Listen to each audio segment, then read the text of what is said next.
Shadow Home Secretary Yvette Cooper. Thank you, Mr. Speaker. The report published today by Baroness Casey, commissioned by the Mayor of London into standards and culture in the Metropolitan Police Service, is thorough, forensic and truly damning. It finds consent is broken, management of the force has failed, frontline policing, especially neighbourhood policing, has been deprioritised and degraded after a decade of austerity in which the Met has ended up with £0.7 billion less than at the beginning of the decade. It finds the Met is failing women and children, that predatory and unacceptable behaviour have been allowed to flourish, and it finds institutional racism, misogyny and homophobia. Baroness Casey pays tribute to the work police officers do and the bravery that they show every day, and all of us should do so, because across the country we depend on the work that police officers do to keep us all safe, catching criminals, protecting the vulnerable, saving lives, and we support them in that vital work.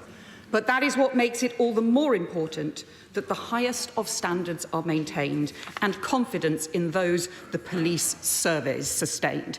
Otherwise, it lets down communities and the vital work police officers do.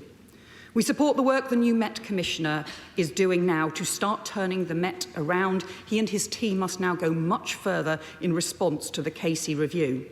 But I am concerned that the Home Secretary's statement is dangerously complacent. Exactly. Astonishingly, there is no new action set out in her response, simply words saying that the Met must change. This is a continuation of the hands-off Home Office response that Baroness Casey criticises in her report. Some of the issues raised are particular to the Met because of its size, history and particular culture, where the Home Secretary and Mayor are jointly responsible for oversight and where the Commissioner is responsible for delivering. But the report also raises serious wider issues for the Home Office. The failure to root out officers who've been involved in domestic abuse, sexual assault, also applies in other forces. The failure to tackle culture has gone wrong in other forces too, problems in Gwent, Hampshire, Police Scotland, Sussex, Leicestershire and more. And it is a disgrace that there still are not mandatory requirements on vetting and training underpinned by law, that misconduct systems are still too weak. And I urge her to commit now that anyone under investigation for domestic abuse or sexual assault will be automatically suspended from their role as a police officer, and that anyone with any kind of history of domestic abuse or sexual assault will not be given any chance to become a police officer. We need an urgent overhaul underpinned by law. Will she give us that commitment today? The Home Office approach more widely to standards is also failing. 6 police forces are in so-called special measures, but it is still too easy for forces to ignore the recommendations from the inspectorate, and the intervention processes are too weak. Where is her plan to turn that around? The report is damning about the decimation of frontline policing, but neighbourhood policing has been decimated everywhere, not just in the Met. 6,000 fewer police officers in neighbourhood teams, 8,000 fewer PCSOs, just than 2016, and it's worse than that because officers are routinely abstracted for other duties. So where is the plan to restore neighbourhood policing? Labour has set out a plan. We would work with the government on this, but where is the government's plan? The report finds is devastating for the lack of proper public protection arrangements for women and children who have been let down.